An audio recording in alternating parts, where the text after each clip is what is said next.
Bismillahirrahmanirrahim. Assalamualaikum warahmatullahi wabarakatuh. Alhamdulillah wassalatu wassalamu ala rasulillah wa ala alihi wa sahbihi wa mawalah. Teman-teman sekalian, ahlan wa sahlan bikum. Selamat datang teman-teman di dalam program saya Ramadan kali ini dengan tema Beningkan dari Hati. Nah, Beningkan dari Hati ini adalah sebuah tema dari program Ramadan Series yang saya udah share di dalam akun IG saya setiap hari, dan nanti beberapa tema dari yang saya share di IG itu akan kita bahas juga secara lebih dalam dan lebih panjang di akun YouTube. Nah, hari ini untuk tema pertama dari 8 tema yang akan saya share di YouTube dalam kajian Beningkan dari Hati, saya akan bahas tentang sholat. Karena Ramadan itu salah satu di antara ibadah yang dilatih itu adalah sholat. Selain puasa, sejak imsak sampai maghrib, bulan Ramadan kita juga sangat akrab dengan yang namanya tarawih, di mana kita belajar melakukan ibadah sunnah setelah sholat Isya dengan jumlah rakaat yang lebih banyak dari biasanya. Biasanya kita ba'diyah Isya itu hanya 2 rakaat saja. Sekarang selain ba'diyah Isya 2 rakaat ditambah lagi dengan tarawih, ada yang melakukannya total dengan witir 11 rakaat, ada yang melakukannya sampai 23 rakaat. Intinya lebih banyak daripada malam-malam biasanya.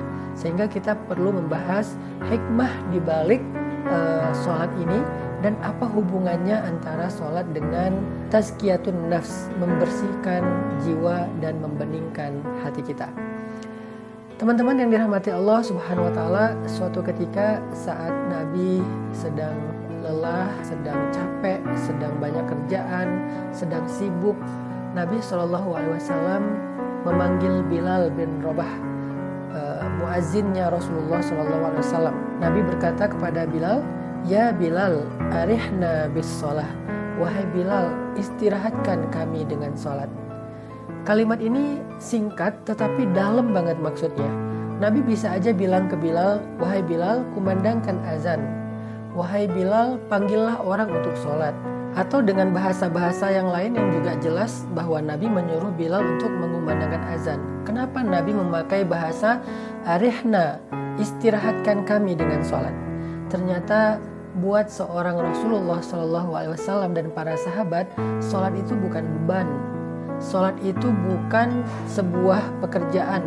Sholat itu bukan sekedar gerakan. Tetapi sholat itu adalah rohah, rehat, istirahah, istirahat. Nah, pertanyaannya, kita bisa nggak kayak gitu? Kita bisa nggak sholat itu berasa lagi break? Sholat itu berasa lagi santai?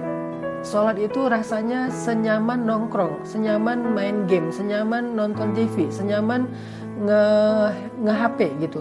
Bisa nggak sholat menjadi rehat bagi kita?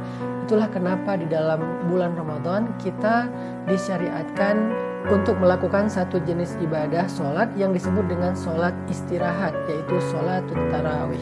Sehingga dalam bahasa Indonesia, tarawih itu artinya istirahat. Di bulan Ramadan kita sedang dilatih gimana menjadikan sholat sebagai istirahat seperti yang Nabi lakukan bersama dengan para sahabat. Arihna bis sholah wahai Bilal. Wahai Bilal, istirahatkan kami dengan sholat. Karena banyak dari kita pulang tarawih itu istirahat. Padahal tarawih itu sendiri adalah sebuah istirahat. Berarti kalau kita pulang tarawih masih butuh waktu istirahat, itu artinya sholat kita nggak istirahat, bukan tarawih. Apalagi yang pulang tarawih itu berkeringat sampai basah bajunya, berarti dia bukan lagi sholat istirahat, bukan lagi sholat tarawih, tetapi dia lagi treadmill mungkin, atau lagi olahraga mungkin, atau lagi sempatkan berkeringat mungkin, bukan lagi tarawih. Nah, sekarang kita pengen belajar gimana caranya sholatuna hiya rohah, sholat kita menjadi istirahat bagi kita seperti Nabi dan para sahabat. Apa rahasianya biar sholat kita bisa menjadi rohatun nafs, rehat bagi jiwa? Pernah nggak jiwa kita ngerasa lelah, maka istirahatnya dengan sholat? Pernah nggak perasaan kita merasa capek, merasakan sedih, capek karena kecewa, capek karena baper, capek karena bete, capek karena bosan? Butuh istirahat kan jiwa kita atau perasaan kita? Harusnya istirahat jiwa itu adalah sholat. Karena ketika Nabi dalam keadaan capek, dihina, dimusuhi, ditentang, diperangi oleh orang-orang kafir Quraisy, Nabi pulang ke rumah pengen tidur karena Nabi pikir tidur itu bisa jadi healing, makanya Nabi tidur di rumahnya. Ketika Nabi sedang tidur, Allah bangunin, ya ayyuhal muzammil, wahai orang yang sedang berselimut, yang lagi tidur, kum, bangunlah, illa qalila, qumil laila illa qalila, bangunlah di malam hari walaupun sebentar. Kenapa? Karena ternyata tidur itu nggak jadi rehat jiwa, dia hanyalah rehat fisik. Jiwa kita tidak akan rehat kecuali dengan ibadah, terutama sholat kepada Allah Subhanahu wa Ta'ala. Jadi buat teman-teman yang pernah ngerasain atau bahkan mungkin sering, saya juga ngerasain ya, capek perasaannya, capek hatinya, capek pikirannya, sampai nggak bisa tidur, insomnia, overthinking, segala macam. Ternyata rehat bagi pikiran kita, rehat bagi jiwa, hati dan perasaan kita itu adalah sholat. Dan menjadikan sholat sebagai rehat jiwa itu dilatih dengan sholatut tarawih sepanjang bulan Ramadan. Sekarang kita pengen tahu apa rahasia agar sholat kita menjadi rehat. Nanti kita latih di bulan Ramadan. Apa rahasianya? Kata para ulama, rahasia dari rehatnya jiwa dan hati saat sholat itu adalah al-khusyu', memiliki kekhusyuan. Nabi SAW bersabda, awwalu ilmin yurfa'u minal ardi al-khusyu'. Ilmu pertama yang diangkat oleh Allah dari muka bumi adalah ilmu khusyuk. Artinya Islam itu punya banyak sekali cabang-cabang ilmu, dalam ibadah, dalam muamalah, dalam syariah, dalam banyak hal. Nah, dari sekian banyak syariat dan ilmu-ilmu penting dalam Islam itu, yang pertama kali diangkat dari bumi, dari manusia adalah ilmu tentang khusyuk, kata Nabi. Hadis riwayat Tabrani dengan derajat hasan. Ini artinya bahwa khusyuk adalah menjadi hal yang sangat langka. Udah jarang banget orang yang sholatnya khusyuk. Sehingga karena jarang orang yang sholatnya khusyuk, banyaklah orang yang hatinya gampang baperan, fragile. Akhirnya muncul masalah mental illness, skizo, bipolar, dan gangguan-gangguan jiwa lainnya. Itu gara-gara memang banyak dari kita yang udah nggak bisa lagi ngerasain yang namanya khusyuk di dalam sholat. Soalnya khusyuk ini menjadi sesuatu yang langka, diangkat dari muka bumi. Artinya bukan Allah haramkan bagi kita, bukan. Maksudnya banyak orang yang sudah tidak lagi menggunakan ilmu khusyuk dalam ibadah sholatnya. Sehingga Nabi mengatakan, awwalu ilmin yurfa'u minal ardi al-khusyu'. Ilmu pertama yang diangkat dari bumi, artinya yang hilang dari kehidupan kita adalah ilmu tentang khusyuk. Dan kita pengen belajar nih, apa itu khusyuk, terus apa aja keistimewaan dari khusyuk itu, dan bagaimana cara meraih khusyuk di dalam sholat, sehingga kita jadi bisa ngerasain yang namanya sholat itu sebagai istirahatnya hati dan jiwa, istirahatnya pikiran dan perasaan kita. Tadi saya menyampaikan bahwa kata Nabi, khusyuk adalah ilmu pertama yang diangkat dari bumi. Artinya hal pertama yang langka di antara manusia itu khusyuk. Orang yang sholat di masjid itu bisa aja ramai, sholat Jumat terutama, tetapi yang khusyuk dari mereka itu bisa dihitung dengan jari, sedikit sekali dan langka sekali. Di antara mereka yang khusyuk itu pun, yang bisa khusyuk selama dia sholat dari mulai takbir sampai salam lebih langka lagi. Karena banyak dari kita mungkin khusyuknya hanya ketika sujud, atau khusyuknya hanya ketika awal berdiri. Bahkan banyak yang khusyuknya pas mau salam, baru dia sadar, oh saya lagi sholat ya, kok tiba-tiba udah selesai. Nah, ini artinya khusyuk itu sesuatu yang langka, teman-teman. Padahal kata para ulama, khusyuk itu kunci segala kebaikan.